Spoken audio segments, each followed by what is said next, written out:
Pronto, iniciamos a gravação hoje com a doutora Cíntia Souza, onde nós vamos tratar sobre habeas corpus, né, no âmbito de lei de drogas, e tem a palavra. Quando for o momento de apresentar os processos, só me diga que eu vou lá e apresento para a doutora, tá bom? Tem a palavra.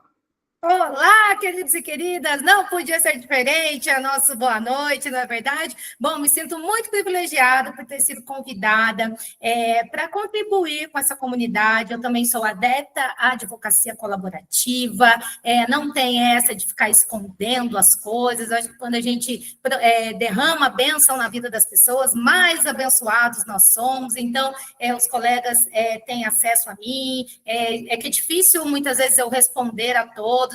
Diariamente eu recebo muitas mensagens no direct, pessoal querendo tirar dúvidas, então realmente assim, se eu fico só tirando dúvida ali, eu acabo não dando atenção para os processos que eu tenho, né? Mas eu também dou a assessoria, presto assessoria para os advogados que queiram me colocar como parceira profissional no processo, né? Fazer parcerias, ou então uma assessoria também, tá bom? Então, eu trabalho desta maneira.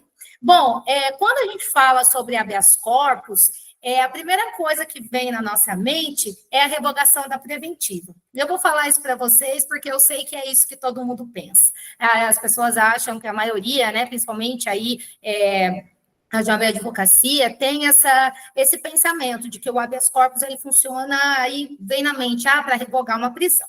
E eu selecionei alguns casos aqui do escritório, escolhi muito carinhosamente para que fique aqui muito evidente de que não, o habeas corpus ele não serve só para revogar a prisão preventiva. E esses casos concretos, eu posso demonstrar para vocês qual foi a estratégia, a minha estratégia defensiva e o que me fez utilizar esta ferramenta tão poderosa, como diz aí o nosso mestre Zanoni Júnior, né? É uma espada do Jedi, do criminalista, e ele tem razão.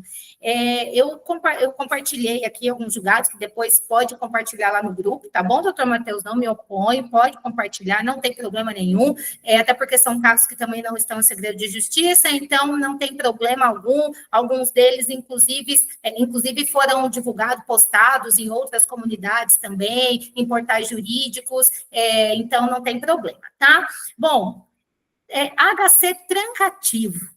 É tão difícil a gente trancar uma ação penal, né? É muito difícil, é muito difícil. Geralmente, o que a gente escuta dos julgadores vamos aguardar o deslinde da persecução penal para que as pessoas sejam ouvidas, né? Então, o primeiro caso que eu quero compartilhar aqui com vocês, que foi um caso que, inclusive, teve uma repercussão grande também, foi uma abordagem realizada pelos guardas municipais.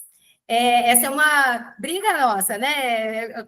Que nem lá no Karate Kid. Põe casaco, tira casaco. Uma hora decidem que pode, outra hora decide que não. E pode, não. Às vezes até mesmo a mesma turma, a mesma Câmara, enfim, no STJ, no STF, eles dizem que pode, daqui a pouco que não pode mais, e a gente fica meio perdido, né? Pois bem, nesse caso em específico, o que aconteceu?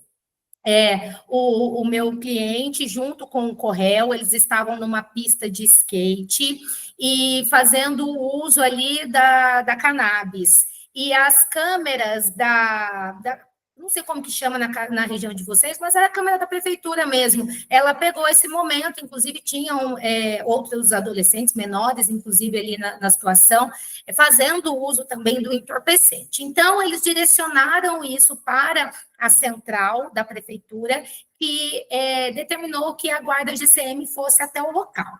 E vejam bem, né, ali eles estavam numa situação de flagrante delito, óbvio. E quando os guardas chegaram, eles apreenderam uma quantidade muito pequena, tá? Era bem pequena mesmo, era um cigarro de cannabis que estava em posse do meu cliente. Todos foram conduzidos para a delegacia e lá foram liberados, porque até mesmo a autoridade policial entendeu que ali se tratava do consumo. Então, as mães dos menores, tinham 2 menores se apresentaram para poder retirá-los de lá, e os outros 2 maiores, eles também assinaram lá um termo circunstanciado. Quando isso chegou no promotor de justiça, e aí ele analisando que tinha presença de menores, ele entendeu que não, que aquilo deveria ser redistribuído para a vara criminal comum e ainda denunciou eles pela corrupção de menores e um concurso material do entorpecente, porque disse que eram dois adolescentes, ou seja, uma coisa ali que estava bem notória ali, que era simples, que era de consumo, o negócio virou um abacaxi muito grande. Claro que quando a gente trabalha em processo com réu solto, temos mais tranquilidade, não tem tanta aquela aflição, aquela agonia da família que está acompanhando o parente que está preso preventivo. Então, nesse caso, quando ele chegou para mim, já estava na de apresentação da defesa prévia, né? Então, eu fiz a apresentação, aquela mais genérica, e em contrapartida, em paralelo, eu já comecei a impetração do HC, porque é uma estratégia que eu utilizo no escritório, até mesmo para estabelecer a prevenção, para eu saber quem vai julgar isso depois, qual Câmara Criminal, eventualmente no STJ, qual é o ministro, prevento. Então, eu já fiz um HC, assim que o juiz recebeu a denúncia, aquela decisão eu já impetrei no TJ, para trancar a ação penal. E, logicamente, né, não foi acolhida a tese, disseram, inclusive, ele julgou até o mérito, não disse nem para guardar, mas julgou o mérito, disse que não, que qualquer um do povo poderia fazer a prisão em flagrante, que naquele caso não haveria nenhuma ilegalidade. Então, eu impetrei um habeas corpus no STJ, foi distribuído para o ministro Reinaldo Soares da Fonseca, é um ministro muito garantista, e só que ele ficou concluso lá para o julgador, assim, muito tempo. E nesse meio tempo aconteceu a audiência, teve a sentença, os réus foram condenados no caput, aí depois no recurso de apelação foi concedido aí, pelo menos reconheceu o tráfico privilegiado, mas manteve a condenação.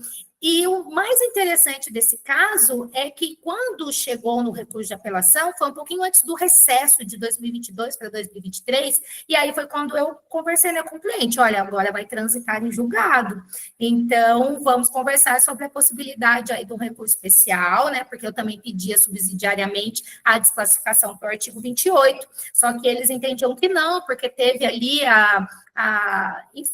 o oferecimento do entorpecente, principalmente para esses dois adolescentes. Então, eles estavam bem em cima dessa situação. Inclusive, um era adolescente e o outro era uma criança. Eu aleguei ainda o erro de tipo, enfim, porque e tinha câmera filmando, mas assim, o porte já é como se fosse um adolescente, né? Então, assim, tinham outras teses subsidiárias ali naquele sentido, mas o fato ripou todo mundo, né? Veio a condenação. E ninguém acolheu a preliminar de nulidade, que eu falava sobre a apreensão, a prisão, no caso, ter sido feita pela GCM. E quando já estava no prazo para apresentar o RESP, veio a concessão da ordem, trancando essa ação penal. Mas, se você quiser mostrar, doutor Matheus, compartilhar aí, que interessante que sempre que tem alguma decisão, eu gosto de fazer o estudo do processo, para eu imaginar o que foi que pensou o advogado, né? Qual foi a estratégia, porque assim, não tem certo e errado, mas às vezes tem alguns colegas que pensam fora da caixa, né? E eu acho muito interessante a gente estudar para saber o que foi que passou na cabeça daquela pessoa. Então, Qual que é o processo, doutora? O primeiro, lá em cima do Johnny. Johnny. Os primeiros que eu te mandei. Ah, tá. Esse aí, ó. Esse. Não sei se essa é a peça ou se é a decisão, não, acho que é a decisão. Essa é a decisão. Isso. Precisa... Então, esse mesmo? Esse mesmo. Ele é você que vai conseguir conduzir, né? Mas, enfim, ó, eu pedia, né? Era um HC que eu pedia a nulidade por conta dessa prisão e da pensão ter sido feita pela guarda GCM e subsidiar a desclassificação da conduta para porte, porque assim, eu acho até que na minha peça eu coloco a foto, era um baseado realmente, sabe? Não tinha dinheiro, não tinha apetrecho, não tinha nada que falasse que aquilo era o tráfico, mas como teve esse oferecimento, esse compartilhamento do entorpecente e as câmeras elas pegavam esse momento, eles diziam que sim, que era o tráfico, né? Pode ir mais lá para o final, doutor? Aí fala aqui, né, da atuação indevida da Guarda Municipal, e que eu alegava que eles agiram fora das atribuições, e ele acolhe, né? Antes exposto, não conheço, porém concedo a ordem de ofício para anular as provas, com consequente trancamento da ação penal. Então, esse caso, ele ficou 10 meses para ser julgado. Eu despachei os memoriais, eu só não fiz a sustentação oral dele, mas foi um trabalho, assim, de formiguinha, e é muito interessante quando a gente consegue pegar o processo desde o início, porque já dá para ir costurando essa tese, porque se eu pegasse isso com a bola vindo quadrada, até que fosse julgado esse HC, já teria fechado a cadeia do rapaz, entendeu? Então, assim, teria complicado a situação, né? Então, esse é um caso aí de trancamento da ação, né? Que eu fui fazendo em paralelo durante a persecução penal toda. Eu me recordo até que quando essa decisão chegou na vara criminal, eu tive uma audiência lá e o promotor, né, que fez ali, que participou da audiência, enfim, ele falou: ô, doutora, não é que o tribunal, né, a corte superior entendeu que a doutora tinha razão? Eu falei, pois é. Ele mas já tem os entendimentos do STF que não são bem assim, né? Eu falei, então, mas importa que isso aí deu certo, né? Então, esse é um primeiro caso, um primeiro exemplo que eu trago aqui para vocês, deixo disponível também, para demonstrar que o habeas corpus não é só para revogar preventiva, né? Gostaria de falar sobre um outro modelo agora, Matheus. Deixa eu ver uma outra situação aqui para você também, para a gente compartilhar. Esse caso da. Deixa eu ver aqui, olha, da Manuela, tráfico privilegiado. Então, o microfone está. Achei aqui, vou disponibilizar. Bom, esse caso chegou para mim quando essa cliente me procurou. Ela respondeu, ela foi presa em flagrante. Na verdade, ela estava num carro junto com o Correio, e o carro tinha tinha uma quantidade expressiva de entorpecentes, salvo engano, 48 quilos, estava escondido no carro, né? Então, assim, como ela era genitora de criança, menor de 12 anos, ela foi presa em flagrante, mas ela saiu na audiência de custódia. E quando ela saiu na audiência de custódia, ela respondeu o processo inteiro em liberdade, é um processo que tramitou aí, deixa eu ver, foi em 2000, sobe só um pouquinho, só para eu ver de quando que, salvo engano, de 2019, que depois fez a revisão. E o que aconteceu? Ela respondeu o processo todo em liberdade, e de repente veio uma condenação alta, salvo engano, abaixa só um pouquinho, doutor, só para a gente ver. Ela foi condenada ela foi absolvida, a decisão de primeiro grau ela foi absolvida, o Ministério Público recorreu e o TJ deu razão ao Ministério Público, ela foi condenada a uma pena alta. Não me recordo agora o tanto de reprimenda, mas aí tinha ainda o inciso 14, porque era interestadual, enfim. Nesse caso, quando ela me procurou, já tinha um mandado de prisão expedido. E aí, a gente trabalha, né, contra o tempo, o que vai fazer nessa situação, e eu entendi, sim, que tinha possibilidade do tráfico privilegiado, e nesse caso, só que a autoridade coatora, ela não aplicou o redutor por conta da quantidade de entorpecente, né, e a gente já conhece, quem tem um pouco mais de prática, experiência, a gente já sabe que o entendimento é de que a quantidade de droga por si só, ela não é capaz de afastar o redutor, e que essa consideração pela quantidade e natureza do entorpecente, ela tem que ser utilizada na primeira fase da dosimetria, ela não pode ser utilizada na terceira para afastar do privilégio. Então, no caso, foi um HC também substitutivo, já tinha transitado em julgado esse processo, não tinha subido o RESP, não passou pela súmula 7, que é uma coisa difícil também, então eu utilizo muito o habeas corpus nesses casos, entende? Que não subiu o RESP de jeito nenhum. Então, aqui também foi concedido, pode baixar um pouco, Matheus, para a gente... a gente analisar. Só que nesse caso, o que o ministro entendeu? Que ele aplicou o tráfico privilegiado, só que ele não deu a fração máxima, ele considera a quantidade para modular o redutor, né? Aí, ok, a gente está de acordo, eu estou nessa briga ainda no STF, porque em que pese ele tem aplicado o tráfico privilegiado para ela, ele não concedeu, pode baixar mais um pouco aqui, só para a gente falar já da dosimetria, ele mantém, salvo engano, o regime fechado dela, veja bem, né? É complicada a situação. Então, agora eu estou numa briga com o STF, a grande quantidade, pode baixar mais, acho que é a jurisprudência que ele vai utilizando. Aqui, ó, então ele deixa... Ele deixou a pena dela alta, porque ele aplicou no mínimo, né? Então, ele ainda deixou fechado. Aí, o que eu estou fazendo agora? Eu estou com... Desse processo específico, eu tenho 4 estratégias diferentes. No DECRIM, porque assim, ó, quando fechou, né, essa cadeia dela e ela foi condenada, mesmo aplicando tráfico privilegiado, a pena dela foi alta e foi em regime fechado.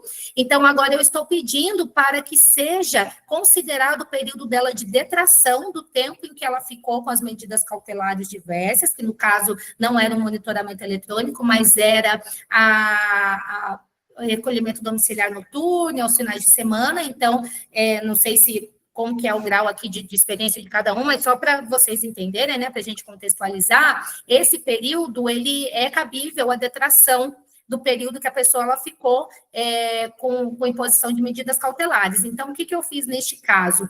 Além desse habeas corpus, eu também impetrei um habeas corpus para pedir a expedição da guia dela, da execução, para eu poder pedir a detração da pena dela e também a domiciliar dela, porque existem já casos, o STJ entende que, mesmo sendo condenado em regime fechado, se for um crime que não foi cometido com violência e grave ameaça, não foi cometido contra o descendente e tem filhos menores de 12 anos, é possível a concessão da prisão domiciliar mesmo para regime fechado. Então, eu também tenho várias brigas nesse caso aqui ainda, que a gente está tentando aí, ela não foi apresentada, né? O Estado não fez ainda a prisão desta cliente em questão. Então, esse é um segundo caso também, que foi reconhecido o privilégio.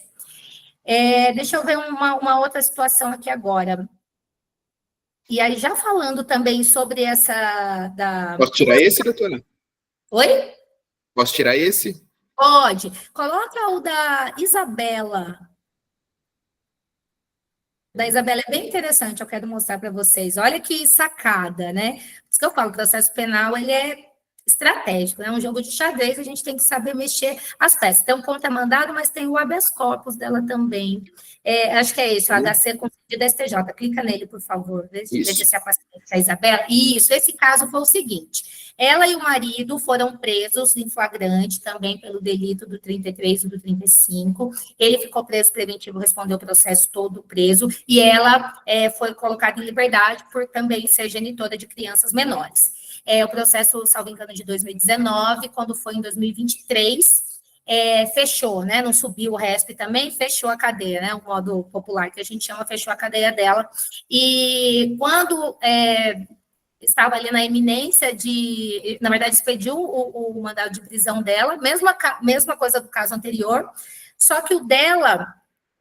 Eu tinha ainda uma questão da nulidade por invasão de domicílio, da busca pessoal, mas eu não podia deixar ela ser presa de jeito nenhum. Então, o que eu pedi? Eu impetrei um habeas corpus, porque o dela não dá para ter o privilégio, porque ela também foi condenada na associação, né, no artigo 35, então não daria para pedir o privilégio para ela. Então, qual que foi a minha estratégia aqui? Impetrar um HC no TJ, pedir para expedir a guia de execução dela, para eu pedir a detração também do tempo em que ela ficou ali imposta medidas cautelares, que era o recolhimento domiciliar noturno aos finais de semana, e pelo tempo que ela respondeu em liberdade, salvo engano, quase 4 anos, nas minhas contas, já dava, inclusive, para ela tá no semiaberto, entende? Então, eu falei, cara, não posso deixar ela ser presa de jeito nenhum, porque o marido já está preso, ela é mãe de 3 crianças, então eu ali, na situação de mãe, me coloco muito no lugar, assim, também das minhas clientes, eu falava, não posso deixar ela presa, de jeito nenhum.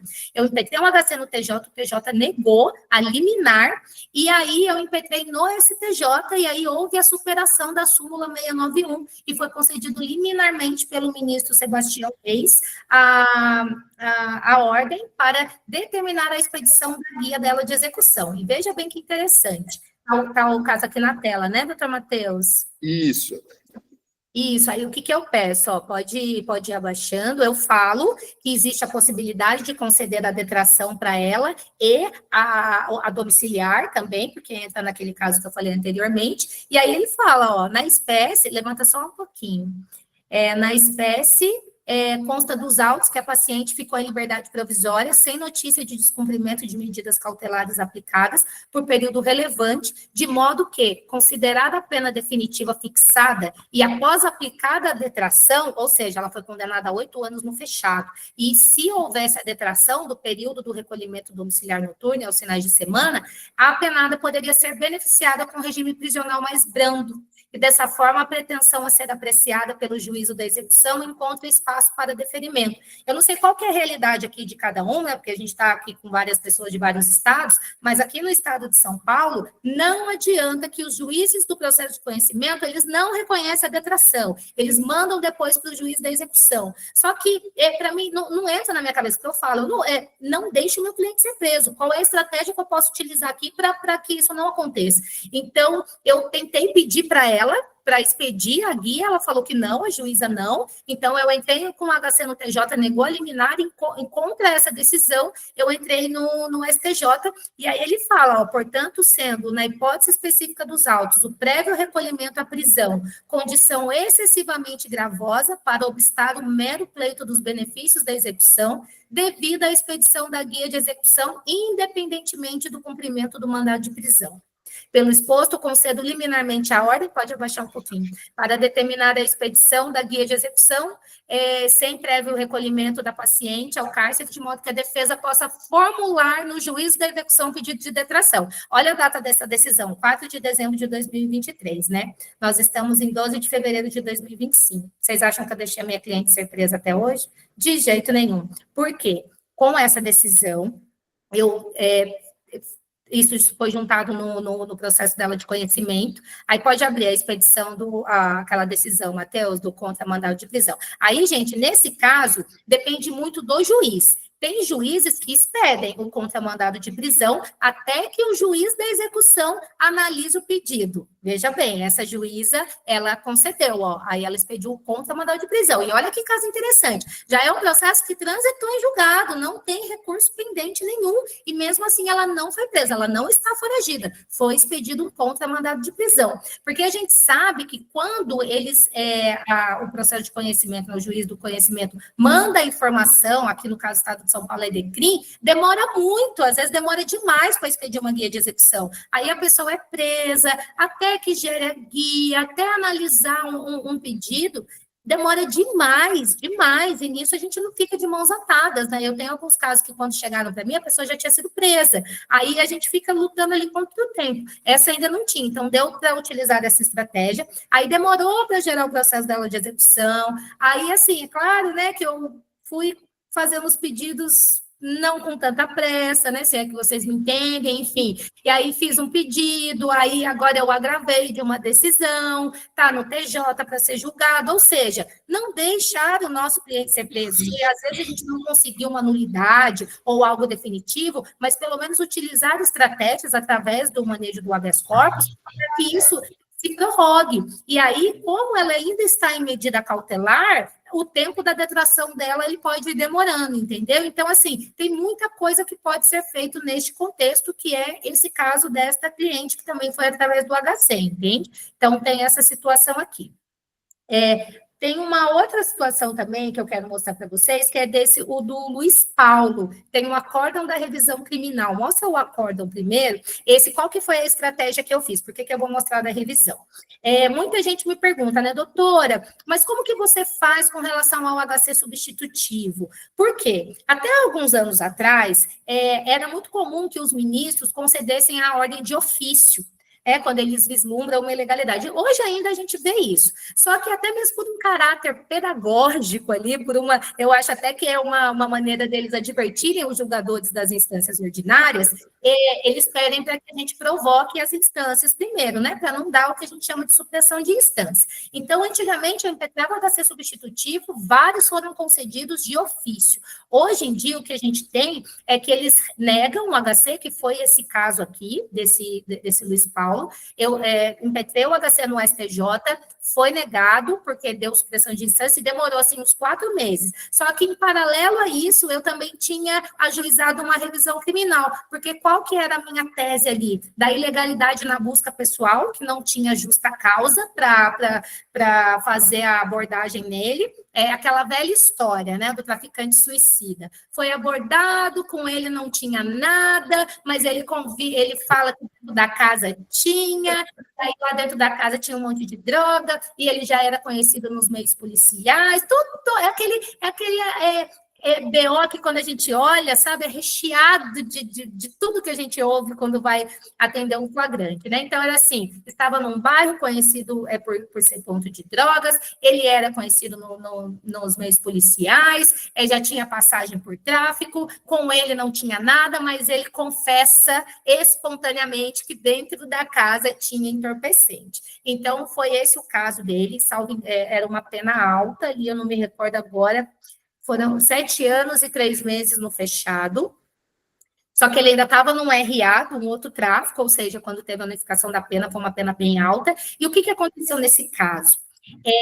Parou também no recurso de apelação. Só que a defesa anterior, em nenhum momento, ela fala dessa ilegalidade, porque essa questão da busca pessoal e veicular é uma coisa recente, né, em que pese o artigo 240, 244 já estejam, né, no Código de Processo Penal há muito tempo, mas, assim, a gente tem essa dificuldade de fazer com que as autoridades, os julgadores, eles entendam essa ilegalidade, né? Então, até que tem aquele precedente maravilhoso do ministro Rogério Schietti, do RHC 158-580 da Bahia, que eu falo, aquilo lá é o livro de cabeceira de todo criminalista, a gente tem que estar com aquilo na cabeça e na ponta da língua, que lá ele determinou as diretrizes, né, para que desse a legalidade da busca pessoal, porque senão bastava, comportamento suspeito, correu ao avistar viatura, sempre tem uma desculpa, os policiais tinham uma desculpa para poder abordar aquela pessoa.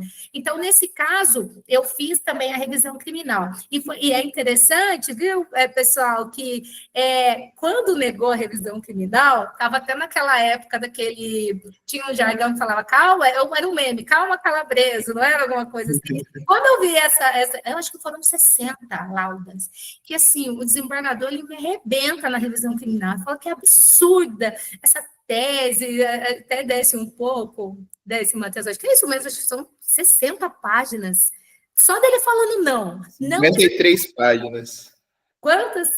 53. 53 páginas, me rechaçando. Em determinado momento ele fala que a minha defesa é anêmica, e isso e aquilo. E eu já tinha tido um HC substitutivo negado no STJ, já tinha estabelecido a prevenção, não me recordo agora qual o ministro, a gente vai ver agora. E aí ele fala que, enfim, o não dele foi de uma classe com 56 laudas, né, 56 páginas, na hora que eu vi aquilo eu até me assustei. Vamos ver a data dela, desce lá, Matheus. Deixa eu colocar 53 aqui, que vai mais... Porque assim, é um não, gente, eita atrás de eita, é um não, assim, 17 de fevereiro de 2024, né? Não conheço da revisão. Superadas as nulidades apontadas pela defesa, mas não se precisa dizer... Ai, até doeu, né? Aí, ok. Aí vamos agora para o HC Luiz Paulo, HC substitutivo. Então, quando veio isso, 17 de fevereiro, né? Já tinha negado no STJ. Ministro Sebastião Reis Júnior. Aí ele fala, porque daí eu tive que utilizar o acórdão da revisão criminal como um ato coator, né? Lá, Mariana, depois de 53 páginas, mais não precisa dizer, tipo isso. Aí ele fala que a autoridade coatora do Tribunal de Justiça, a revisão criminal, requer a impetração, a anulação da condenação do paciente, ao argumento da ilicitude das provas, ante a ausência de fundadas razões para a busca pessoal e domiciliar, porquanto os policiais não tinham qualquer elemento concreto que pudesse levar a crer que o paciente trazia contigo ou tinha em depósito entorpecente, valendo-se unicamente do fato do paciente ser conhecido nos meios policiais. Por isso que é sempre importante a gente ter isso já na cabeça quando vai acompanhar o flagrante para identificar ali. É o que eu falo, o boletim de ocorrência é o nascedouro da nulidade. Toda vez que chega um processo para mim, a primeira coisa... Às vezes eu estou debatendo com algum colega que me contrata para prestar uma assessoria, uma parceria, ele vem falar sobre... não, porque não acorda... BO. Eu quero BO. Para começar a nossa conversa, eu quero boletim de ocorrência. Ponto. Porque é ali que é o nascedouro das ilegalidades. E, pasmem, 99% dos BOs, das apreensões, a gente sabe disso, gente. Nós somos criminalistas, a gente sabe. Tem ali a ilegalidade. Então, eu lembro, eu gosto sempre de recortar, dar um print, assim, sabe, no BO, assim, provavelmente eu fiz isso, para falar ali qual que foi a fundada suspeita dos policiais, entende? Então, pode... Olha lá, ele grifou, né? Como o indivíduo já é conhecido nos meios policiais, por seu envolvimento no tráfico, mesmo foi submetido à revista pessoal, sendo encontrado seu poder uma dola de maconha. Ao ser indagado a respeito das drogas no interior da residência, eu acho isso maravilhoso, como se a pessoa tivesse, né, a possibilidade de falar, não... E de imediato o indiciado informou ter em depósito certa quantia de droga. Ok? Isso aí teve os cães do BAEP e tal, foi bastante coisa. Aí pode mais para baixo lá. Aí aqui em 4 folhas, né? Em 4 páginas, pode abaixar. Aí ele fala: pelo exposto, com base nos precedentes desse Superior Tribunal, concedo liminarmente a ordem para, reconhecendo a nulidade das provas obtidas ilicitamente, absolver o paciente com fundamento tal, dia 29 de fevereiro. Negou dia 17, eu devo ter sido intimada no dia 19, já fiz o habeas corpus, concedeu liminarmente. E isso é um presente para nós, pelo seguinte motivo. No início da nossa carreira, é muito difícil que alguém venha contratar a gente, porque não conhece, enfim, se tem dinheiro, vai contratar um advogado mais conhecido, mais experiente, principalmente em cidade pequena, comarca pequena.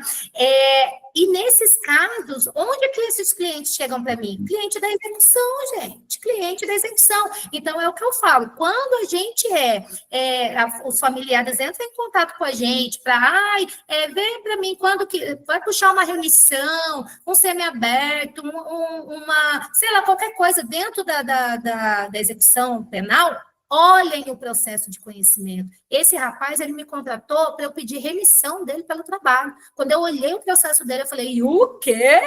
Epa, minha Vera Verão aqui gira. Tá tudo errado essa merda aqui. Não, senhor.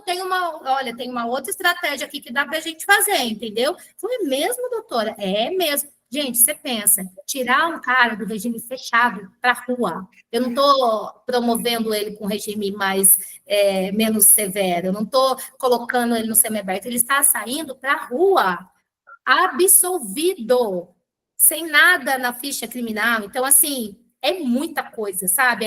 É muito significativo isso. Então, aos colegas que ainda não têm tantos clientes na fase do conhecimento, quando aparecer algum, sempre na família da gente, ou numa roda de amigos, tem alguém que está preso, principalmente do doutor Antônio Valberto, né? O primeiro caso foi exatamente assim, mas era para retirar da tornozeleira. Sempre tem alguma coisa. E olha, nós estamos falando aqui de processos, né, da lei de drogas, de tráfico. Pessoal, nós temos a terceira população carcerária maior do mundo. Vamos analisar aí que de 60% a 70% é de tráfico de drogas. Olha a imensidão de possibilidades que nós temos, de pessoas que já estão presas. Esses casos que eu estou trazendo para vocês são habeas corpus já utilizados quando já tinha condenação para estarem julgados. Olha quanta coisa dá para a gente fazer, né? Expedir uma guia e impedir que o cliente seja preso, trancar uma ação, né, que estava já transitada também, transitada julgada. Olha quanta coisa dá para a gente fazer, mas das pessoas presas mesmo, dá para fazer muita coisa. Então, o dele, esse foi um caso, ó, em 10 dias vai conceder liminarmente. Esse cara está preso desde 2019, ele ia ter que cumprir, eu acho que já estava na fase dele fazer o criminológico para progredir para o semiaberto, e de repente o cara vai para a rua absolvido. Olha que ferramenta maravilhosa. Agora eu quero mostrar um outro caso para vocês, e esses dois estavam presos juntos, viu? Eles estavam presos juntos, porque daí o nosso nome canta na cadeia, gente. É isso que tem que fazer, entendeu? Tem advogado, colega que não gosta de atuar na execução penal. Eu falo, gente, a execução penal é meu pote de ouro. Entende? Porque, assim, o cliente que está preso, ele já está conformado com aquela pena. Muitos advogados, outras defesas anteriores, ou então, quando foi assistido pela defensoria, enfim, não existe certo ou errado. Eu estou dizendo que é um olhar que a gente tem que ter para esses casos, porque são pessoas que elas já estão conformadas com a pena. Ele está ali para tirar o tempinho de pena dele. E olha só que presente que a gente pode proporcionar, tirando a pessoa, anulando o processo e colocando ela na rua. Vocês acham que os outros clientes que estão lá não vão querer que você olhe, analise o processo e veja o que dá para fazer? Porque, assim, tá tirando um cara do fechado, reincidente, tudo mais, eles não conseguem entender. Então, assim, olha que situação legal. Tem o do... Deixa eu ver aqui, HC... Tem um daí que está do... Deixa eu ver... Carlos Alberto, um HC ativo. Não, esse. Deixa eu ver aqui, doutora. Não. Esse. Mandei errado? Não, eu mandei para você no WhatsApp, tem? Carlos Alberto, olha só. Olha que interessante esse caso. Eu vou me animando em cada um deles, porque é muita coisa. Esse aqui é um processo também de 2019, esse cliente me contratou para fazer puxar a remissão dele, alguma coisa assim. E qual que era o caso? Preso com uma quantidade expressiva, até ele era um químico, então ele tinha bastante coisa dentro da casa.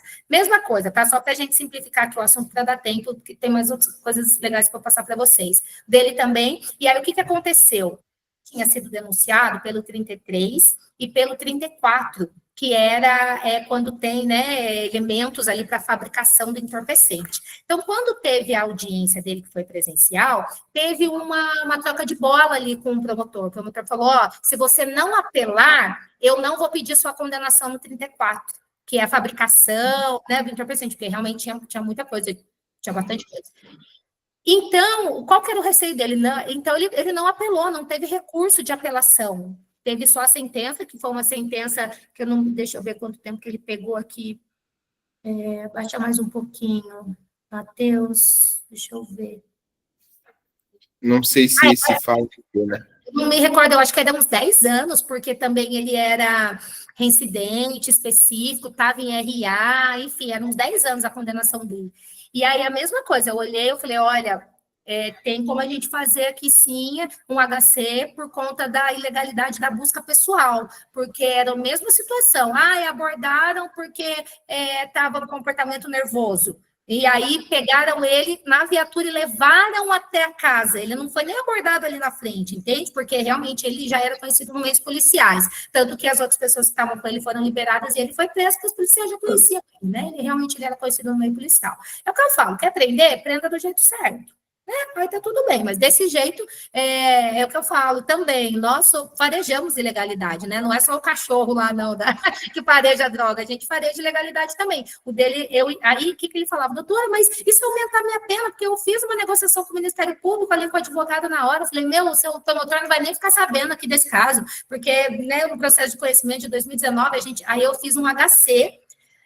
Para o TJ, tive que provocar primeiro, né, o TJ, fiz um HC para o TJ que foi negado, óbvio, né, e aí com essa negativa do TJ, eu subi para o STJ em um mês, concedeu a ordem dele também para absolver. Pode dar uma deixadinha aí, doutor Matheus.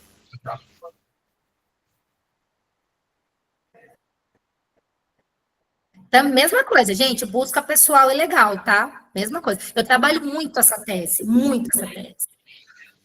Eu até coloco, tem uma música do Rapa que chama Tribunal de Rua, eu coloco nas minhas peças, porque lá fala, né? A viatura foi chegando devagar, de repente resolveu me parar. É esse caso, inclusive, essa música, essa expressão tribunal de rua, o ministro Rogério Schietti utiliza naquela decisão linda dele. Ele fala que os policiais não pode ter um tribunal de rua, entende? Que eles que analisam ali o que pode ou não. O tirocínio policial, ele precisa estar fundamentado em elementos concretos, não pela cor da pele, não por nada disso, né? Então, aqui também, ó, assim, considerando a ilicitude da prisão em flagrante e das provas obtidas mediante ingresso forçado em domicílio, porque teve essa questão da ilegalidade, porque a hora que abordou ele não encontrou nada com ele, aí pegou ele e levou até a casa. Aí lá tinha todo o montante da droga, né? E aí concedeu a ordem para absolver o paciente e, enfim, foi para a rua também, no 14 de junho. Então, o TJ negou em um mês, deu um mês certinho, concedeu a ordem também. Mais um cliente que do fechado foi para a rua, né? O alvará de soltura, espécie. E aí é legal, porque até quando sai, não é que nem um preso do CDP, que chega a comunicação rapidinho e ele já é posto em liberdade, né? Nesses casos, como tem que ir para o CIMIC, e muitas vezes os clientes de tráfico já são reincidentes, tem que comunicar ao juiz da execução, né? Porque quem expede o alvará de soltura é o juiz da execução, não é o juiz do conhecimento, porque ele que vai analisar lá. Então, demora uns 3 dias para sair para eles darem cumprimento no alvará. Então, dá tempo da gente correr lá no presídio com a decisão, né? Eu sempre levo impressa, entrego lá, ó, faz, leva lá no teu raio, mostra lá pro pessoal, porque alguns, assim, eu não me importo, tá, de compartilhar assim, pelo contrário, o que a gente tem que fazer é o seguinte, que da mesma maneira que eu não tenho óbice nenhum compartilhar com vocês, com eles lá eu também não, porque tem muitos que não têm condição de contratar um advogado, e aí os próprios recursistas ali fazem, né? Então eu levo a jurisprudência para eles atualizada, a minha, né? Aí tá meu nome lá no rádio. Então eles levam lá, tá com o meu cliente, lógico, né? Não tem anotação nenhuma, tem a decisão que ele tem direito de ter, então a penitenciária, pelo menos aqui no estado de São Paulo, autoriza que eles entrem com o documento deles, e aí aquela notícia vai ficar ali fervilhando 2, 3 dias até liberar, até cumprir o alvará de soltura. Então, assim, tudo isso são oportunidades que a gente tem, porque ele vai falar para os amigos, olha, daqui um dia, daqui 2 dias, daqui 3 dias, está todo mundo naquele clima, naquela atmosfera de que a liberdade dele vai cantar, entendeu? E aí, muitas às vezes não acreditam, falam, não, isso aí é a história dela, ai, deu sorte em um e outro, aí a hora que canta, né, aí o ápice nosso da advocacia. Então, esse é mais um caso. Eu não sei se, poxa vida, já está acabando o nosso tempo, meu Deus do céu, agora eu tinha mais uma coisa muito legal para passar para vocês. Deixa eu escolher um aqui, então. O tempo é da doutora, né? Nós estamos aqui. Então, gente, eu vou falando, tem muita coisa legal. Fique à vontade. Tem muita coisa legal. Esse é interessantíssimo, olha só. Do Diogo, HC substitutivo. Isso, esse. Olha que interessante esse, gente. Qual que era a história do boletim de ocorrência? De que o indivíduo ele foi encontrado, foi abordado na rua com uma mochila nas costas, e que quando ele viu a viatura, ele corre para dentro da casa dele. E aí os policiais, no encalço dele, pegam a mochila cai no chão, tem droga dentro, e aí eles entram na casa e acham mais drogas. Então, o que eu tinha que analisar ali? Não era só a questão da violação de domicílio, era também a abordagem pessoal. Na hora que abordou, os policiais forjaram, na verdade, né? Ele me contou depois que não foi bem essa história. O cliente, né? Que ali, que não tinha, mas o que já era coisa antiga, ele estava em RA também, de um outro tráfico, enfim, ficam marcados, né? Não adianta. E aí, o que aconteceu? Eu começo a contar que eu até transpiro, porque eu fico muito emocionada, muito animada aqui para contar para vocês. Aí, o que aconteceu nesse caso? Ele também foi preso, salvo engano, por quanto tempo aí? 7 anos e 9 meses também. Eu fiz o HC dele substitutivo, e esse caso é muito peculiar pelo seguinte motivo: eu fiz o HC, saiu a decisão, né? Esse aqui teve o parecer favorável até do Ministério Público Federal para anulação, tá? Então, um acordo, é um parecer muito legal, que inclusive eu utilizo depois, sabe assim, nas minhas peças, pode baixar. Aí aqui que acontece? Aqui eu peço 2 nulidades, da busca pessoal, porque não tinha fundada suspeita, e da invasão de domicílio. Por quê? Porque tinha droga nas 2 situações, tanto com ele na mochila, que foi feito fora da casa, quanto dentro da droga, dentro da casa. E o Ministério Público foi favorável à nulidade né, dessa primeira aqui, que, consequentemente, já anularia, né, contaminaria essa segunda prova, né? E aí o ministro, ele concede, pode baixar, pode ir até lá para o final, doutor Matheus.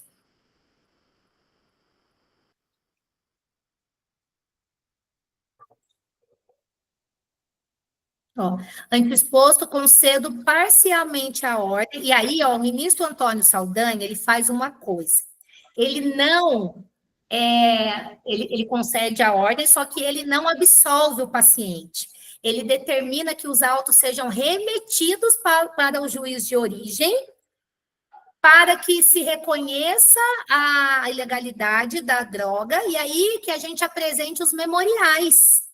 Então, abre um prazo para o Ministério Público apresentar, tipo assim, não tem materialidade aqui, porque ela foi considerada ilícita, né? Prova ilícita. Então, só que o que ele faz? Ele não anula o processo, gente. E isso é desesperador pelo seguinte motivo. Nesse caso em específico, ó, o que ele fala? Concedo parcialmente a ordem, tão somente para anular as provas decorrentes do ingresso desautorizado no domicílio, bem como as dela derivada, e determinar o retorno dos autos ao juízo de primeiro grau, para que profira novo julgamento como de entender direito. Só que aí, nesse caso, foi expedido o alvará de soltura do cliente, do fechado, ele já foi para a rua também, e a gente ficou nessa angústia, né? Como que seria a sentença? E me bateu um desespero pelo seguinte motivo: tudo é vaidade abaixo do sol, né? Isso é um fato. Poxa, vai cutucar o juiz que condenou ele, né? É como se fosse um puxão de orelha da corte cidadã aqui pro fulano. Pô, tá ilegal essa prova aqui, é ilícita, você condenou o cara.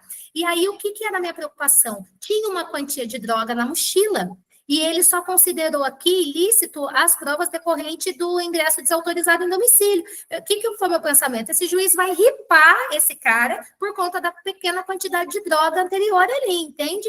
Então, o que eu precisava fazer? E fiz um embargo de declaração, falando que eu estava pedindo também a nulidade da busca pessoal, porque eu fiquei com receio, né? Eu falei, pô, vai voltar isso lá para o juiz, como de entender direito, vai sentenciar ele do mesmo jeito, vai falar, tá, não vou considerar o tanto de droga que tinha lá dentro, mas a hora que a polícia abordou fora da casa tinha uma quantidade, então eu fiquei com esse receio. Aí aqui eu entro com o embargo de declaração, aí volta lá, doutor Matheus.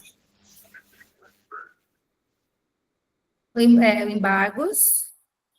Aí eu fiz, né, o plus, não embargos, aí fala que eu aleguei a omissão, porque na decisão proferida referiu-se tão somente acerca da nulidade sobre o direito à inviolabilidade do domicílio, mas se omitiu quanto à nulidade acerca da busca pessoal, baseada em atitude suspeita.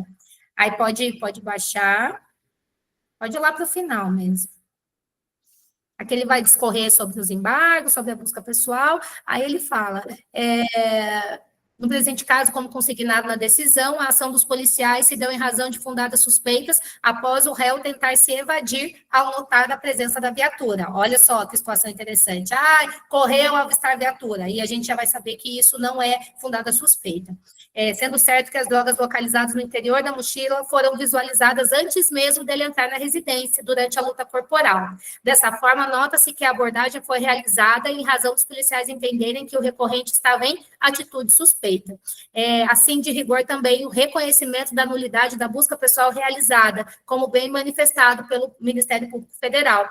E, ante o exposto, ele acolheu os embargos para também declarar a nulidade das provas obtidas mediante a busca pessoal e de dentro da residência, entende? Então, eu tive esse cuidado de fazer isso para não deixar o juiz condenar ele depois com base na droga que foi achado antes na mochila, né? E eu acho que o dele eu não te mandei a sentença, né? Mas aí veio a sentença, na verdade, quando voltou para o auto de origem, para o juiz de origem, abriu o prazo para o Ministério Público apresentar os memoriais, só que daí não tinha prova, né? Que foi tudo considerado ilícito, aí o próprio Ministério Público pede a absolvição dele, e aí o juiz ele absolve. Isso a sentença saiu um ano depois, ele já estava em liberdade, porque quando saiu essa decisão do HC, ele já foi posto em liberdade e depois ele foi absolvido, né? Então é mais um caso aí, e também que foi o HC manejado dessa maneira na lei de drogas.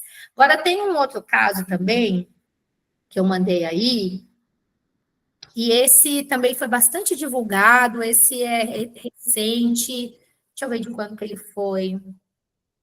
Foi bastante publicado aí nos portais jurídicos, porque esse último deixa eu ver aqui, deixa eu conferir o arquivo.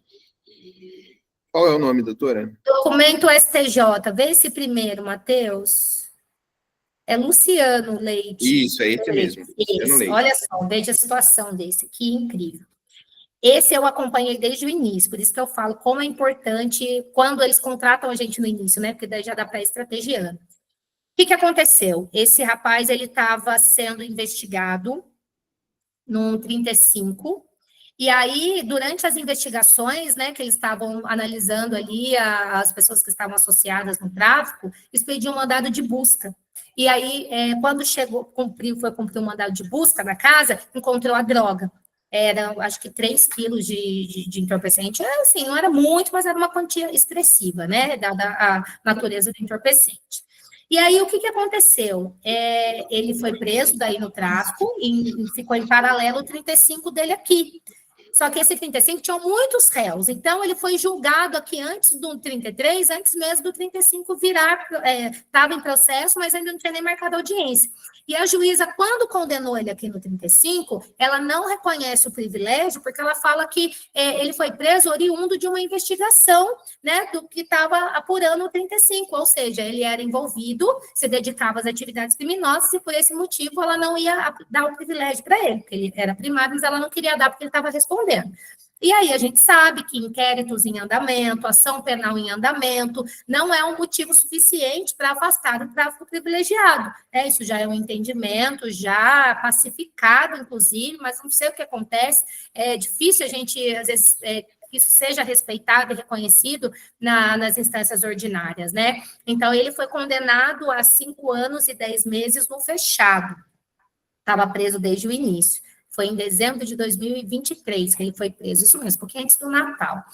Foi preso e 5 anos e 10 meses. Aí, quando eu entrei com o recurso de apelação dele, os policiais diziam, inclusive, que ele tinha confessado informalmente a prática da traficância, então sempre é uma coisa que eu peço para reconhecer a atenuante da confissão, porque ainda que ele tenha se retratado depois em juízo, que foi o caso dele, mas quando o próprio Ministério Público utiliza esse argumento, não, informalmente ele fala para os policiais, e até mesmo o juiz na decisão, fala que, em que pese ele tenha negado, mas lá para os policiais ele falou, tem que aplicar a atenuante da confissão. Então, eu pedi para que fosse aplicada a atenuante da confissão nesse caso. Aí, o que os desembargadores fizeram, gente? Olha a jogada, por isso que a gente tem que estar sempre analisando, sempre ficar atento, porque o que eu questionava no recurso de apelação? Aí, o tema 1139, é vedada a utilização de inquéritos, ações penais em curso para afastar o privilégio. Aí, o que o desembargador fez? Quando ele entendeu que a juíza tinha feito, né, algo ali errado, o que ele fez? Ele falou, olha, realmente, a quantidade da droga, ela tinha que ser utilizada, o que ele fala? Ele falou, não, realmente, ela não podia não ter aplicado o privilégio para ele, aliás, ela tinha que ter aplicado o privilégio, mas eu não vou aplicar porque eu vou considerar a quantidade de droga, ao invés da primeira fase, na terceira fase, para afastar o privilégio. Quando ele fez isso, ele me deu um presente, né, gente? Aí ele me deu um presente. Aquela preparação que a gente está ali esperando cavar a falta para a gente vir emplacar. Por quê? Foi bem na época que veio aquelas súmulas vinculantes 59. Isso a gente tem que ter ela na ponta da língua, criminalista, né? Quando na primeira fase da dosimetria, for aplicada no mínimo legal, se for um cliente primário, é impositiva o reconhecimento do tráfico privilegiado, aliás, quando é reconhecido o tráfico privilegiado. Aí, o que eu pensei? Antes de eu pensar nessa súmula, tá, vou fazer o seguinte, eu vou esperar transitar em julgado, não vou entrar com recurso especial, porque dificilmente vai passar, cliente preso, réu preso. O que eu fiz? Eu esperei transitar em julgado e fiz um HC substitutivo pedindo o privilégio para ele, porque já que o desembargador tinha utilizado a quantidade de droga para aplicar lá embaixo, né, na terceira fase, para não dar o privilégio, eu sabia que no STJ eu ia ganhar, eu sabia, porque já existe esse entendimento de que a quantidade e natureza de droga, ela tem que ser utilizada na primeira fase da dosimetria, não é na terceira fase para afastar o privilégio. Então, eu sabia que ia dar certo, né? E, de fato, deu. Pode baixar aí, o doutor Matheus. Aí, ó, antes exposto, concedo em parte a ordem para reconhecer a incidência da minorante do tráfico privilegiado na fração da metade, redimensionando a reprimenda final do paciente. Então, ele deu o privilégio, a pena dele caiu para 3 anos. Levanta só um pouquinho aí, só para a gente ver que eu não estou me recordando, para vocês verem onde que eu quero chegar, porque não acabou por aí. Tá, só um pouquinho em cima aí, ó. Na primeira fase, mantém a pena base fixada nos 5 anos. Na segunda, ausente, circunstância atenuante, agravante. Na terceira fase, aplica a minorante do tráfico privilegiado, aí ele dá, na fração de metade, de forma que fique estabelecida a reprimenda do paciente em 2 anos e 6 meses. Só que ele deixou o rapaz no fechado. É isso mesmo, ó, porque ele fala que verificada a quantidade de droga, motivo que justifica também o estabelecimento, regime inicial.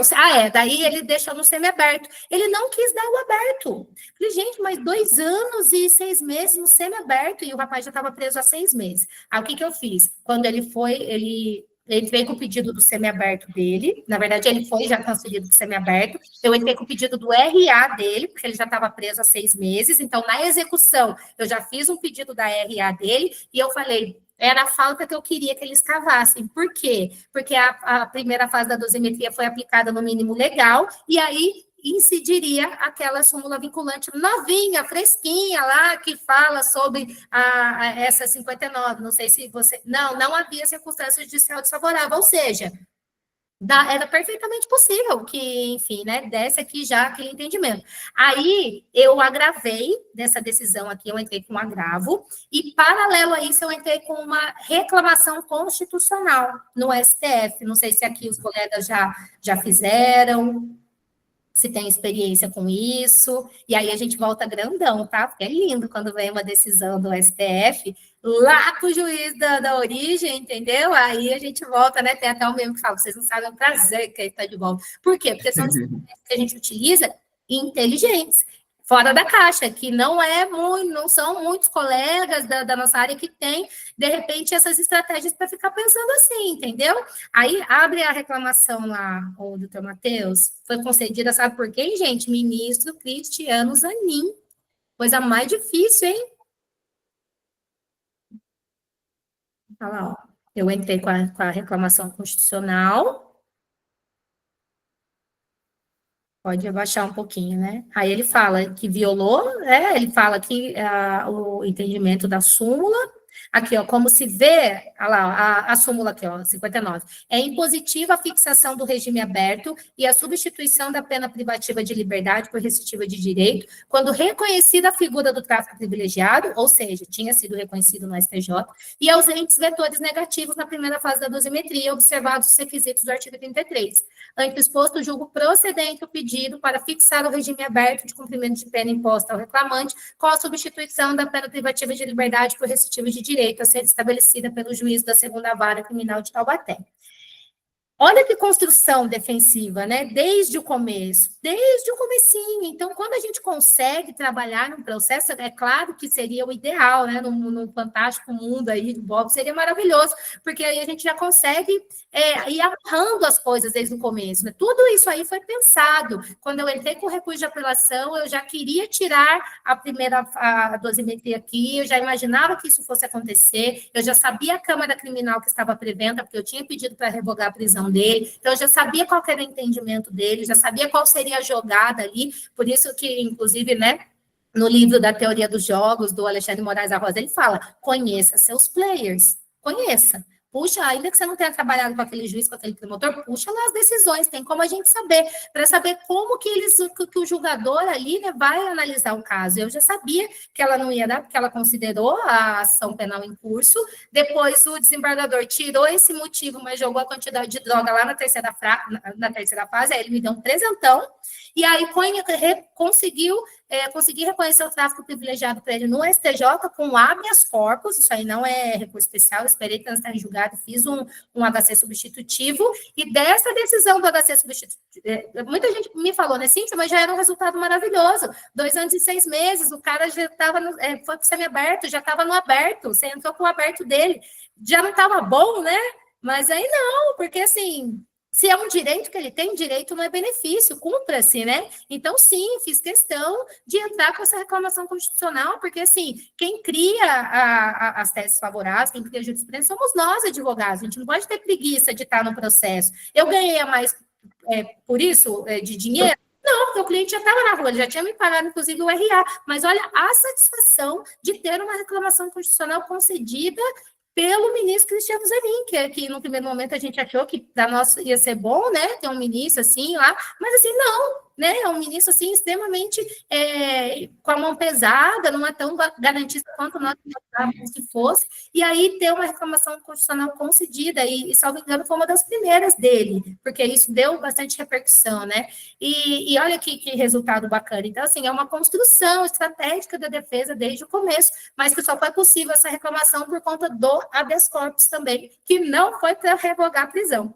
Ou seja, claro que eu gostaria aqui de falar com vocês mais tempo, mas acho que a gente já foi para mais de 1 hora aí de encontro.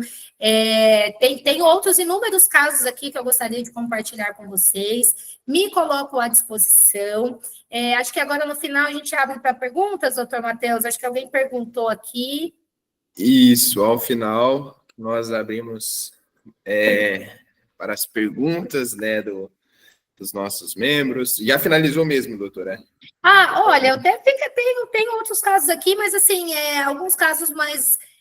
Deixa eu ver aqui, mas aí já de tráfico mesmo, de modelos específicos, esse eu já passei para vocês. Eu tenho outros casos, mas com teses semelhantes, entende? Ou com teses diferentes, em outras, latrocínio, homicídio, roubo, Maria da Penha. Aí eu até me coloco à disposição para o próximo encontro a gente falar sobre isso, porque eu utilizo também, dou aula, inclusive em pós-graduação, sobre revisão criminal, para tratar de dosimetria da pena. É uma outra coisa também muito importante que tem, que a possibilidade de êxito ela é grande, e assim, nem sempre a gente vai conseguir anular um processo inteiro, mas, por exemplo, uma pena, vai de um latrocínio aqui, que eu tenho de exemplo, que a pena era 25 anos, só em revisão criminal consigo reduzir para 17 anos, então assim, poxa, para a pessoa que está presa há tanto tempo, aquilo é muita coisa, né? Então assim, tem esse outro tema, que é um tema que eu gosto muito, trabalho bastante no escritório, então eu já me coloco desde já, viu, à disposição para a gente ter uma outra aula dessa, tá bom?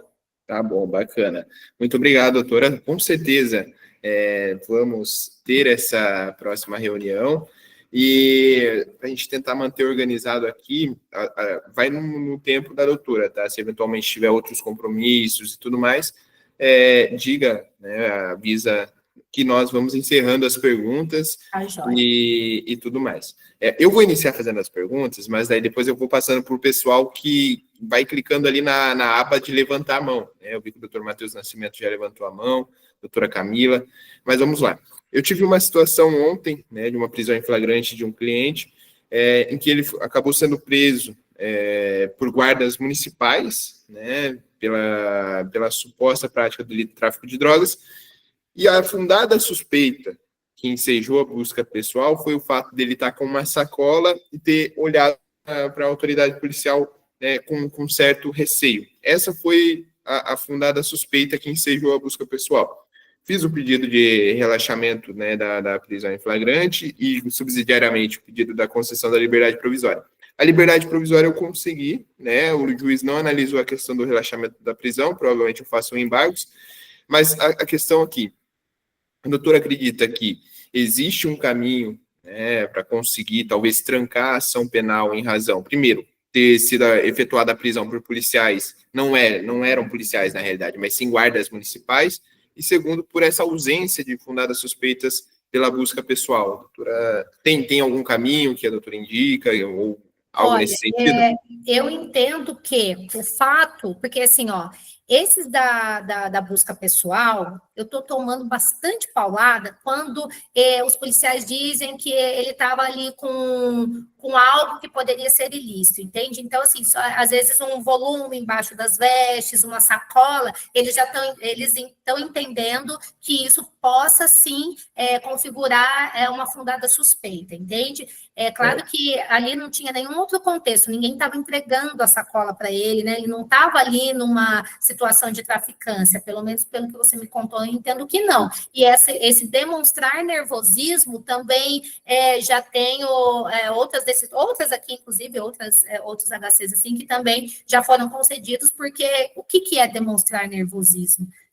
Eu fico nervosa quando eu vou passar na revista do aeroporto, né? E nem por isso eu tô com droga, eu tô com nada. Então, o que é esse demonstrar nervosismo? Aí entra mais numa esfera assim, qual que era era um cliente que ele é negro, ele estava à noite, estava numa periferia, e eu já começo mais contextualizar nessa situação, entendeu? Porque o que é demonstrar nervosismo? Ele correu, porque a gente já viu aqui em casos que eu mostrei agora, o fato de correr ao avistar a viatura não quer dizer nada. Isso é concedido em 2023, mas já tem decisões do STJ dizendo que sim, quando a pessoa corre ao avistar a viatura, já pode considerar fundada suspeita. É complicado, né? Muito complicado, porque às vezes o mesmo ministro decide diferente em algumas situações. Então, enfim.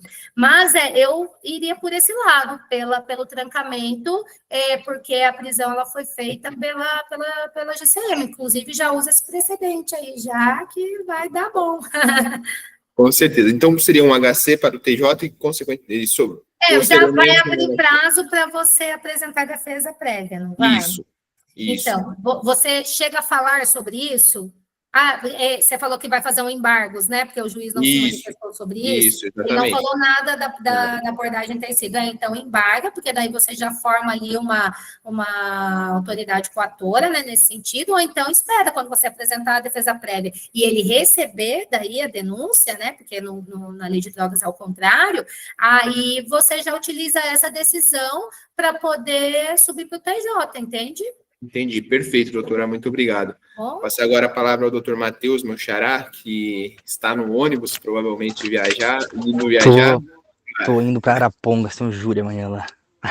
Ai, tudo bem, doutora? Matheus, querido! Tudo bem, vamos doutora? desejar boa sorte, que sorte a gente deseja para as pessoas que não têm preparo. Tenho certeza absoluta que você está preparadíssimo, então estou aqui desde já emanando toda a energia positiva para você e arrebenta lá, para cima deles, é tudo nosso e nada deles. Tudo nosso e nada deles, obrigado, doutora. Eu tenho duas dúvidas ali, de duas dificuldades que eu venho tendo no STJ com relação ao habeas corpus trancativo, né, habeas corpus profilático. Teve um que eu entrei, empretei o HC no TJ, foi negado, foi com outro HC e um outro foi com ROC para o STJ.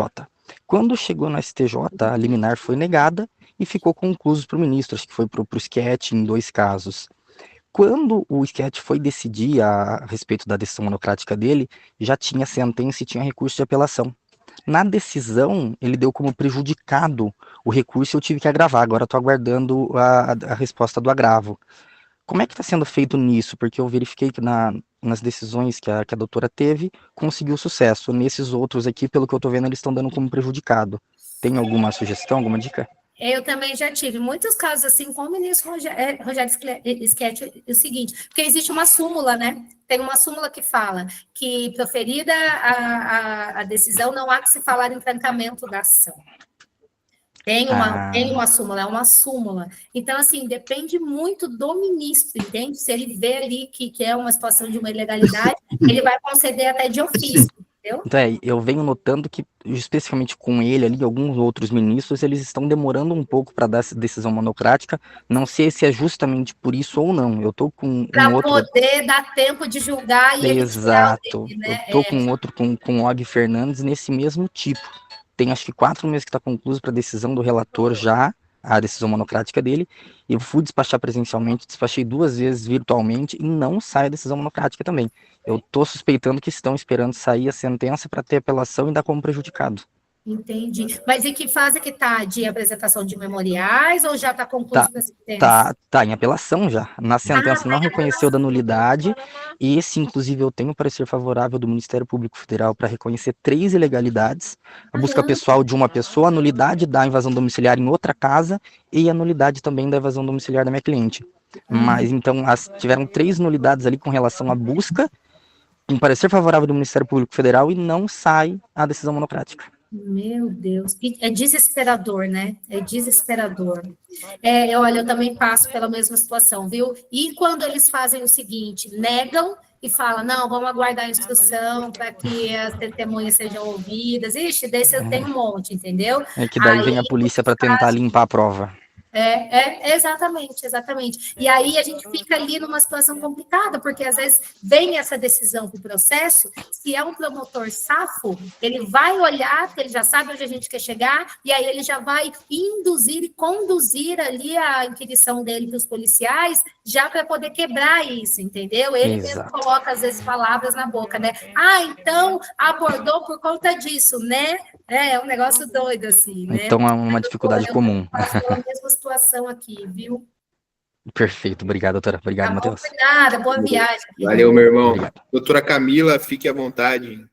Obrigada. Boa noite, doutora Cíntia, tudo bem? Boa noite, querida, eu tô bem, e você? Tudo bem também. Primeiro, parabéns pela aula, a aula foi maravilhosa, muito obrigada por esse conhecimento. E eu tenho um caso muito parecido com o da doutora, que foi abordagem ilegal. O meu cliente, ele tinha sido abordado ele estava agredindo a esposa no carro e estava com documento falso. E aí ele foi até a delegacia, né, ele foi levado até a delegacia por esses 2 crimes, pelo documento falso e por ter agredido ali a esposa no carro. E quando ele chegou à delegacia, descobriram, pelo nome correto dele, que ele já tinha alguns inquéritos por tráfico. Só que, assim, o motivo que ele foi para a delegacia não tinha nada a ver com tráfico. E nisso iniciou ali uma investigação. Os policiais aqui da minha cidade não sabiam qual que era a casa dele, foram na academia que a mulher dele frequentava para buscar qual que era o cadastro, qual que era a casa que ela morava. Foram na rua, eles não sabiam qual que era a casa do meu cliente, começaram a perguntar para vizinhos, mostrando a foto, perguntando para vizinhos ali. No final, pegou droga na casa dele e ele pegou ali uma condenação imensa pelos 3 crimes, pelo documento falso, por agressão e pelo tráfico. Só que eu peguei esse processo já depois que ele estava condenado e tudo mais, o que já dificulta meio a situação nossa, aí 50% já dificulta. E eu entrei com revisão criminal. Só que aqui em São Paulo é muito difícil, a gente sabe a revisão criminal. E negou. Entrei com recurso especial. Só que recurso especial é mais difícil ainda de subir. Eu queria saber se negar um recurso especial, se mesmo assim eu posso entrar com habeas corpus substitutivo. Porque a minha esperança é bater no STJ. Não só pode, como deve. E aí, uma outra coisa também, doutora, não sei se essa foi a sua tese, mas já tem teses a respeito do documento falso, que se a pessoa não apresentar o documento, ela não pode ser condenada pelo crime. No caso, pelo que você contou, ele estava só guardando, ele não apresentou esse documento para alguém, entende? Então, assim, não faz sentido ele ser condenado por isso, entendeu? Já tem algumas decisões favoráveis nesse sentido, veja se de repente está de acordo.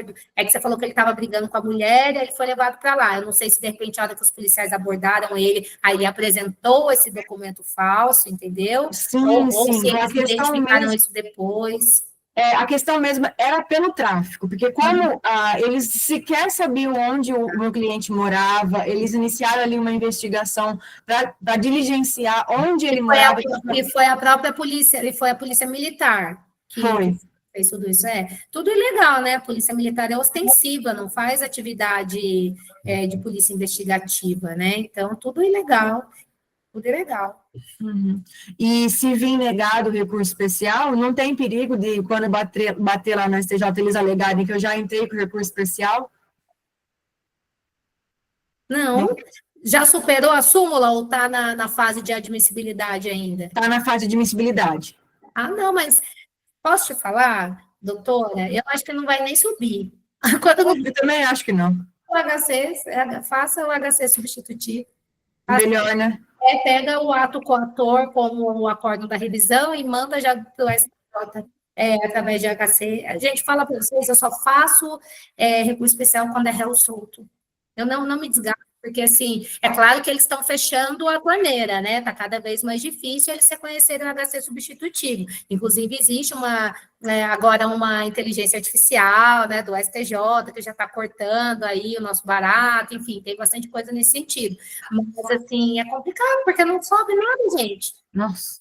Ainda mais quando não tem pré-questionamento, quando não foi a gente que fez o recurso de apelação, fica difícil, porque não questionou as coisas, você já pega a bola vindo quadrada, né? Mas faça assim, que a possibilidade de dar certo é grande. Perfeito. Muito obrigada, doutora. Meu bem. Muito obrigado, doutora Camila. Passar agora a palavra à doutora Bárbara, que levantou a mão também. Doutora Bárbara, por favor. Boa noite a todos. Boa noite, doutora.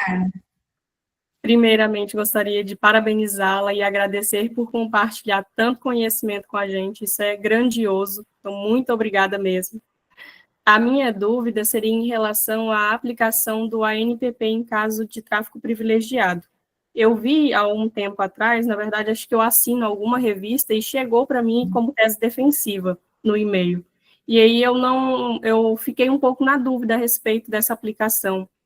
E se seria, de fato, né, possível a aplicação do ANPP em caso de tráfico privilegiado, e se sim, se também seria possível pedir a aplicação do ANPP após o trânsito em julgado. Olha, tem decisões favoráveis nesse sentido, mas eu nunca utilizei, nunca chegou algum caso específico desse para mim, entende?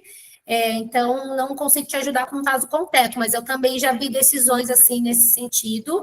E aí, com relação à retroatividade do ANPP, não sei se para esse caso específico, mas eu sei que retroage, tá? Tem casos ali que dá para fazer isso sim, em outros tipos de delito, entendeu? Que não foi oferecido anteriormente, dá para fazer sim. Retroage, mas nesse caso específico de tráfico privilegiado, eu não tenho nenhuma decisão nesse sentido. Ah, sim. Tá bom, então, muito obrigada. Por nada. Obrigado, doutora Bárbara. Doutor Gil Ferreira. Boa noite a todos. Vocês conseguem me ouvir bem? Tranquilo. Então tá bom. Doutora Cíntia, você esteve aqui em BH, na imersão do Dr. Ronaldo. Deve lembrar de mim, eu estava fazendo as fotos. Verdade, querido, que bom te ver. Então tá, já pegando o gancho da colega a respeito de ANPP, eu tenho um caso que eu estou sem saber o que fazer, até pensei no HC trancativo. A situação é a seguinte, foi proposto a ANPP para uma cliente, só que essa cliente não foi localizada, porque a região que ela mora, o endereço é muito confuso, isso é um problema comum, os oficiais de justiça quase não encontram. E por conta disso, foi para a execução penal e dentro da execução o juiz entendeu que ela não cumpriu com as condições do ANPP. Só que no processo originário, ela foi presa com uma outra corré. E essa corré ela foi absolvida por ausência de provas. Então eu estou na berlinda, porque eu tenho uma cliente que para ela é interessante cumprir as condições do acordo, só que por conta da condição financeira não seria interessante, mas se cumprisse já daria fim ao processo.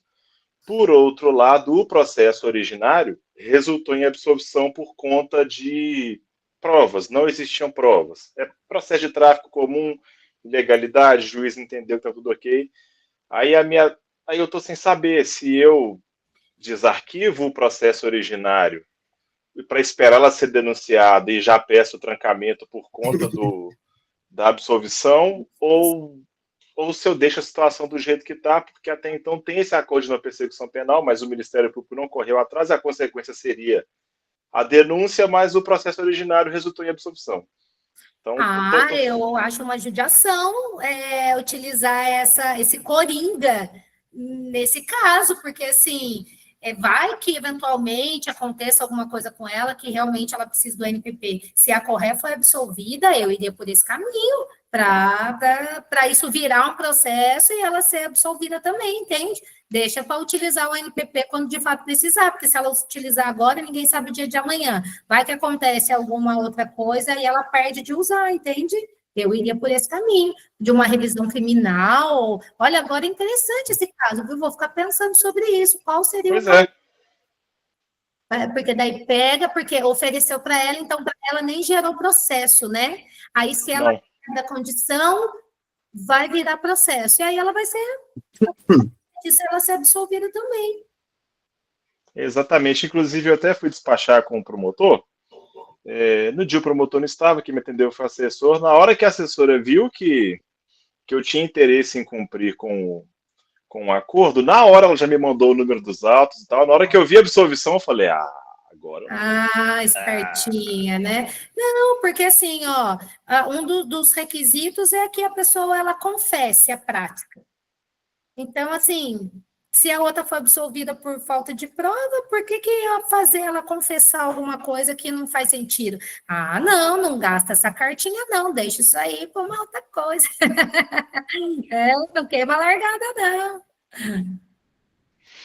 Pois é, aí nesse caso seria viável um HC trancativo ou só esperar uma denúncia mesmo? Olha, que aí olha, isso aí é um leque, hein?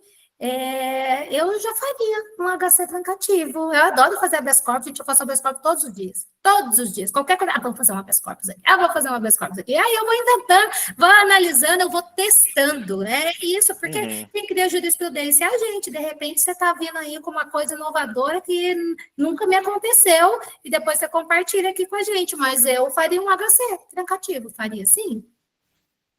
Foi o que eu pensei no primeiro momento, mas eu, assim, né? Uma cabeça pensando sozinha é difícil. Não, mas compartilhar para. E esse caminho, ele é interessante, e assim, o máximo que você vai levar é um não. E aí você vai subindo, até que isso... porque assim, o bacana do habeas corpus é que ele não, primeiro, não tem prazo. Segundo, que ele não prejudica nada, né? Você pode ir fazendo ele em paralelo aqui. Se demorar, se você tomar um pau aqui no TJ e depois tiver que subir para o STJ, vai demorar. Enquanto isso, o negócio está rolando aqui, entendeu? Então, assim, o HC não vai te prejudicar em nada. Eu faria. Acho que eu vou por esse caminho mesmo. Obrigado. Tá joia. Boa sorte, depois conta pra gente, viu, que deu. Tá, pode deixar, conta sim. Obrigado. Muito obrigado, doutor Gil. Pessoal, alguém tem mais alguma dúvida? A Michele levantou a mão, por favor, doutora Michele. Querida, essa é queridíssima. Boa noite a todos. Eu estava no trânsito acompanhando. Parabéns, minha amiga. Tua aula sempre Você é show. maravilhosa. Obrigada por estar aqui com a gente. Obrigada. Olha só, eu fiz um HC substitutivo de revisão e daí eu alego cessamento de defesa porque dizem que meu cliente é revel e ele não foi citado.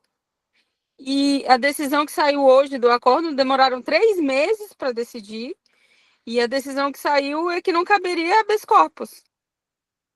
O recurso manejado foi da forma errada. Mas qual que é a situação? Não entendi. Acho que cortou um pouquinho, eu não entendi. Qual que foi a tese? Era uma situação de tráfico, onde ele não foi intimado para audiência e tomou revelia. Nem por edital. Mas tá, daí tomou revelia e tá em que situação que tá o processo? Já transitou em julgado? Transitado, há 10 anos atrás. Eu ganhei então, a bomba agora. Estou tentando achar uma nulidade. Mas isso foi da... Tá, deixa eu raciocinar aqui. Já teve sentença e ele apelou, já teve recurso de apelação? Teve tudo, mas ninguém argumentou nada disso. E se você fizer, então, a revisão criminal? Pois é, eu acho que vai ter que ser um jeito. Eu fiz o HC substitutivo. Provoca primeiro, porque, doutora, eu tenho percebido isso, que principalmente no STJ é um caráter até pedagógico, assim, sabe? Para que eles, tipo, forcem os julgadores, aqui, as instâncias ordinárias, a olharem aquilo, entendeu? Eu tenho percebido muito isso. A formalidade, exemplo, né? Eu compartilhei aqui do habeas corpus do Luiz Paulo, né, que teve lá 57 nãos. Eu subi no STJ, tomei um não, não, supressão de instância. Aí eu entrei com a revisão, 57 nãos, e aí quando eu impetrei no STJ de novo, em menos de, sei lá, em 8 dias saiu a decisão concedendo, entendeu? Então, o que eles querem é que a gente, o que eu percebo, fazer com que... porque, assim, gente, o número o volume de processo de HC que eles recebem é desumano, né? É muita coisa, mas é muita coisa. Então, eu acho até que é para que os desembargadores olhem, entendeu? Porque muitas vezes, na própria revisão, eles acabam concedendo. É difícil, mas pelo menos vai ficar ali caracterizado o ato coator, né? Porque eles não querem que a gente suba direto. Faça a revisão, até porque... Sinceramente falando, a revisão criminal ela está sendo julgada mais rápida do que um HC no STJ. Eu tenho 17 que já fizeram aniversário de 1 ano. 17. E já subi para o STF com excesso de prazo e não me deram também. Vai pela revisão bom, que vai dar. Beijo. Obrigada. Boa noite a todos. Boa noite. Muito obrigado. Acredito que agora vamos encerrar as perguntas, doutora. Agradecer quase 2 horas de reunião. Então, gostaria novamente de agradecer por essa aula, por sanar todas as dúvidas dos membros aqui da comunidade, demonstrar na prática como que funciona realmente essa situação. Temos muitos colegas que às vezes estão no início e têm essas dúvidas. Então, é algo muito, muito interessante tudo que a doutora expôs para nós aqui hoje. A doutora Mariana, se não me engano, pediu uma indicação de algum livro sobre nulidades. Tem algum que a doutora gostaria de indicar? Olha, eu estudo muito jurisprudência. Todos os dias eu abro, eu assino, sou assinante, participo de outras comunidades também, que às vezes diariamente a gente recebe lá, todos os dias eu estudo. Eu abro lá Instagram de outras comunidades que compartilham decisões, eu pego o processo, eu estudo. Então, assim, faço pastinhas de decisões, eu tenho várias pastinhas aqui de tráfico, aí eu vou separando, vou fazer, sabe, organizando, para a hora que aparece alguma coisa eu já coloco, entendeu? Então, assim, é um estudo constante, porque o que acontece? Essa questão da nulidade, por exemplo, se a gente falar em nulidade de prova digital, é um negócio tão novo que nem mesmo os jogadores estão meio que batendo a cabeça com relação a isso ainda. Então, não tenho, nem sei se tem livro sobre nulidade específica. A gente tem lá de procedimentos, né? Tem do Aldo Lopes Júnior, tem outras coisas nesse sentido. Agora, basicamente, no tráfico, na onde que você vai achar nulidade? Quase que na totalidade dos processos de tráfico vai ter uma nulidade. O que eu sugiro olhe o BO.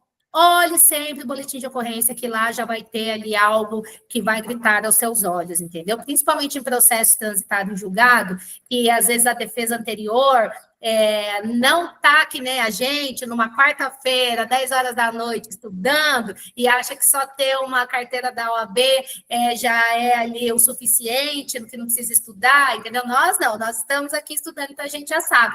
Olhar o HC, olhar o BO antes, que sempre ele vai ter uma nulidade, ou então analisar se, por exemplo, no caso de expedição de busca e apreensão, tinha fundamento, foi bem fundamentada essa decisão. Gente, eu olho tudo, eu farejo tudo, qualquer coisa que me soe ilegal, eu faço HC.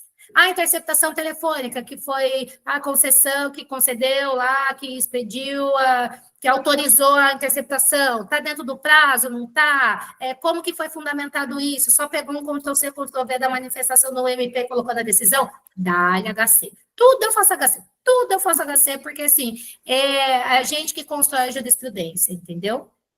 Essa é a minha opinião. Bacana, doutora, muito obrigado. Vou abrir só um precedente aqui, uma oportunidade para o doutor Enzo se manifestar, e aí depois nós encerramos de fato, doutora. Por favor, doutor. Boa noite, queridos, tudo bem com vocês? Minha primeira oportunidade participando aqui de uma reunião da comunidade, estive com a doutora Cíntia recentemente. Tudo bem, querida? Tudo jóia, querido. Excelente. Fizemos um júri ontem. Excelente. Eu, na realidade, só quis fazer uma participação breve para compartilhar uma indicação de livro sobre nulidades, que é um livro ótimo. Sensacional. É um livro, Nulidades do Processo Penal, do Ricardo Jacobsen Glockner. É um professor de processo penal da PUC, Paraná, enfim, acredito que muitos aqui conhecem. E é um professor fantástico, a mesma linha assim, do Auri, Geraldo Prado, Jacinto, Nelson Breno Coutinho, e por aí vai. É um livro fantástico que seria fundamental para associar com a dica que a doutora deu, obviamente, de estudarmos nulidades a partir daquilo que os tribunais pensam. Faz todo sentido. E associar isso com a teoria do livro. É bem interessante, é um livro bem... legal. Muito bem regulamentado e poderia... Como que é o nome? Escreve aí para a gente no chat. Vou colocar no chat aqui. Tá bom. Eu me interesso também, quero saber. Bem bacana. Só isso, queridos. Um abraço. Obrigada, doutor. Obrigado, doutor. Pessoal, antes de encerrar, só reiterar aqui, nós estamos ali com relação a e-book sobre jurisprudências no âmbito de lei de drogas, tribunais superiores, né? Essa é algo que é muito importante para nós. Vimos hoje, nós temos um cupom de desconto de 20%, tá? Utilizando ali o Aparte 20. Alguns colegas já adquiriram, muito obrigado. Vou mandar o link ali no grupo novamente. E, por fim, doutora, muito obrigado. Se tiver mais alguma coisa que você deseja falar. Quem ainda não está no grupo da parte criminal, no grupo do WhatsApp, por favor, entre, acessem lá. Teremos mais reuniões em outras oportunidades.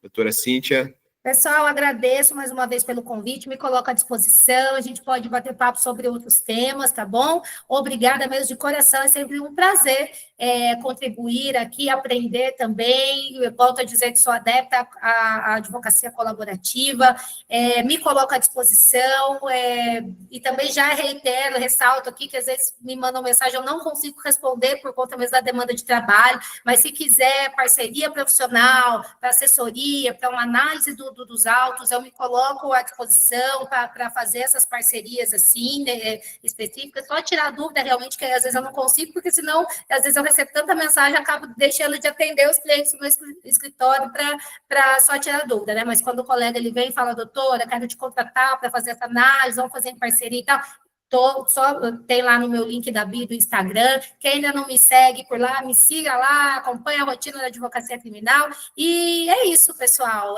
Não só parceria em processo de tráfico, mas tribunal do júri também, que é a minha especialidade. E estou aí à disposição para todos vocês, para a gente compartilhar, para a gente crescer e para a gente não permitir que esse sistema que eu chamo de máquina de moer gente, que a gente não seja um lubrificante nisso, uma graxa, que a gente pare essa engrenagem com o nosso conhecimento técnico. Foi um prazer estar com vocês, viu? Maravilha, deixa eu parar a gravação.